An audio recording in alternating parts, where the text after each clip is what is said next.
guys, James here again, and slightly excited to bring another Glock to your screen. Now, you would have seen previous ones we've done the 19, the 19X, and today we're looking at the first of the 17s that I'm going to cover on the channel, and this is the Gen 4. Now, this is a little bit different to some of the other Glocks that you would have seen on the channel. This has got a lot more features, and this, in my opinion, is the best replica of the Glock that they have produced so far. So what we're going to do is nice and simple review this one. Very straightforward gun to look at. We're going to run through some of the tech features, some of the bits and pieces, a little bit of a closer up look. We'll get it on some paper, see what it can do with a bit of target shooting, and then we'll bring you into final thoughts and conclusions. So let's move in and take a closer look at the Generation 4 Glock 17. Right, so we'll start on the right hand side of the pistol. Now, being a Generation 4 Glock, it is very true. And there isn't really much on the right hand side. You've got your stippling on here. You've got the finger grooves. Again, that's a bit of a Marmite thing. You either get them or you don't. Licensed by Glock, obviously being a licensed replica, if we flip it over, you do get the joys of all of the logos. Now, if we look up close, you've got the Glock logo, 17 Gen 4, 9x19. Basically all of the decals on the side of the frame that you would expect, and also your little Glock logo down the bottom of the grip here.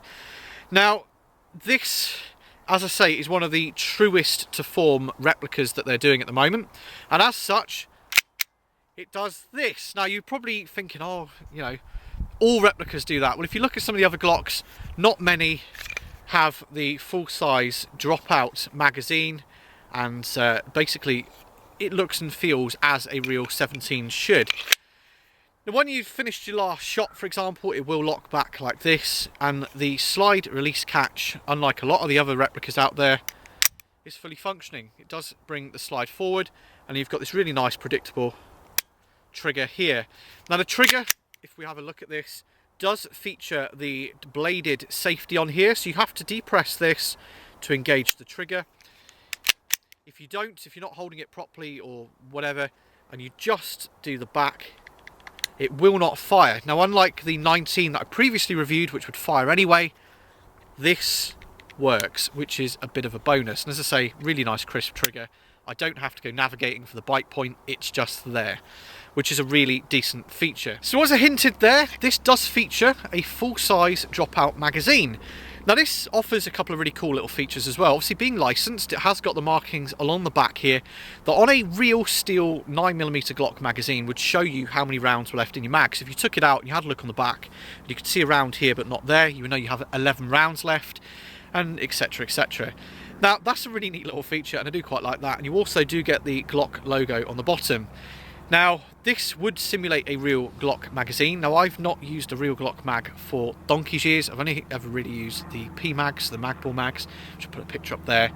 But it's a solid little thing, and it does hold the rounds really nicely. Now, one thing that I do quite like is if you're pulling the spring down, rather than having to pop them in from the top, damaging feed lips, there is a little hole cut halfway that you can just pour the BBs in, release the tension in the spring, put it back into your gun, and you're ready to go. So that's that. Now, one thing that if I was going to be doing the 17 Gen 4 myself, again, if I was designing it, is I would have just included a plate to go on the bottom. Some of the other generations, i.e. the 19X, have got a little sliding plate that comes off, and then that hides where the CO2 goes in. As you can see, the hex key on the back here is exposed. It is what it is. I'm not going to lose sleep over it, but that would have been a nice feature. I understand why, because you can't have this and a base plate on because the protruding on the threads, it wouldn't work. But that, if it was me, would have been quite cool. Now, as well as all the markings, obviously with it being licensed, you do get a couple of other neat little features, like the half picture frame sights that you would recognise off most Glock base models anyway.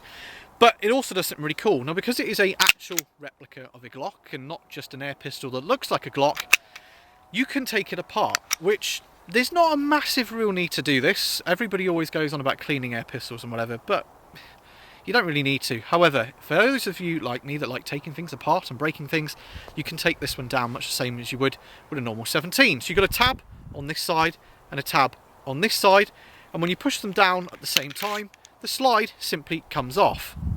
Okay, so this bit here, for those of you that has disassembled an airsoft gun, this should be pretty straightforward. So first we're just going to take the recoil spring out. You can see that's just a one-piece unit here, but it's got 2 springs inside. Put that in my pocket. This time we're going to take the little plastic buffer that just sits in the front, and I'm also going to put that in my pocket. Now straightforward here, this should just be a case of sliding the main assembly forward and then taking it apart like so. So that's your main inner barrel, the outer barrel. And you'll also see here, just got a little screw so you can adjust the, what I suppose is like a hop-up unit, so how much spin the ball bearing is going to have. Reassembly, put this one back in here. We're going to get the slide, push it in, push it all back so it's sat in place. We're going to get the little plastic crush washer, just place that in the front of the slide. And then last but not least, we're going to get the recoil spring, narrow end towards the breech, the fat end forward. Push that in like so. And that is your slide reassembled. So all that's left to do now is literally line these 2 little lines up with the rails. And there you have it, one reassembled Glock 17. So for anybody wondering, nice and simple. So that is the 17 pretty much overview. There's not a whole lot more that I can go into. So what we're going to do is we're going to cut into the shooting portion. Again, this is a BB plinking pistol, so don't expect wild results. You know, we're not Olympians. This isn't going to be an Olympic grade pistol. This is going to be your can smasher, your training pistol if you're in the States or anywhere else where you want to try and get a bit of muscle memory with these. Just curb the expectations. One of the key things I always get asked on every video is, oh my god, you can't shoot pistols. Well, 1, true, but 2, what do you expect with a BB gun that's a plinking pistol? So anyway, let's get on with some shooting, have a bit of fun, and see what this gun can do.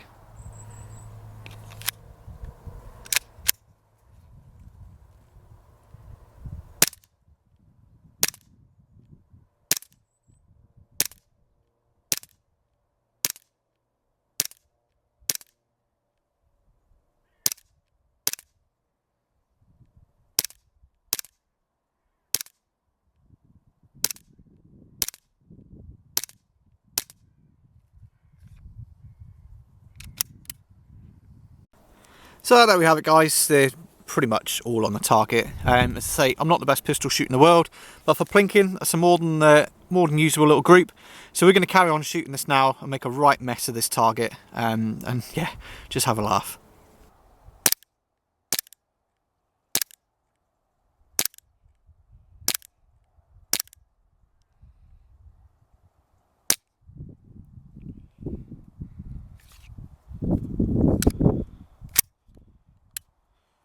Okay, so that was the Gen 4. Now, this, in my opinion, is by far the best replica that Umarex and Glock have come up with to date.